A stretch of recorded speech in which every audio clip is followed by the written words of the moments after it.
Unlock the power of I'm grateful, expressing thanks in English.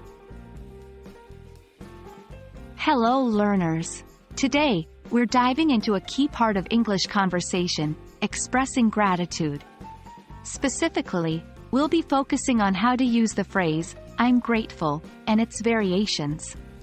By the end of this video, you'll have a whole new range of ways to express thanks in English.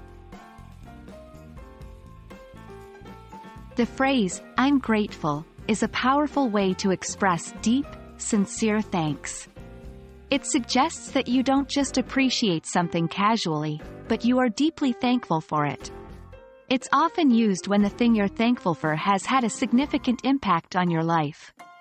For example, I'm grateful for your help on this project. It wouldn't have been a success without you.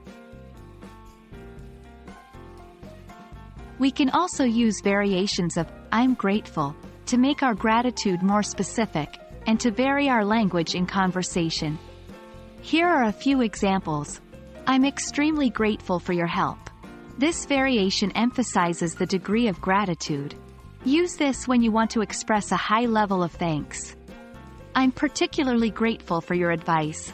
This suggests you are thankful for one specific thing among others.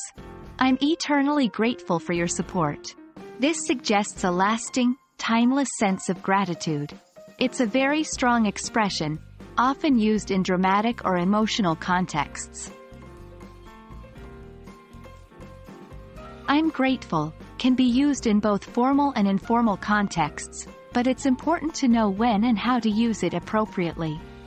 Formal context. Use I'm grateful in professional situations, or when speaking with someone you don't know very well. For example, I'm grateful for your prompt response. Informal context. In informal situations with friends or family, I'm grateful can be used, but it might sound a bit formal or serious. So, you can soften it with some casual language. For example, I gotta say, I'm really grateful for that favor. Mastering the phrase, I'm grateful, and its variations can really help you express your thanks more effectively in English. So practice these phrases and start using them in your everyday English conversations. We hope you found this video helpful. Stay tuned for more lessons, and until then, keep practicing and stay grateful.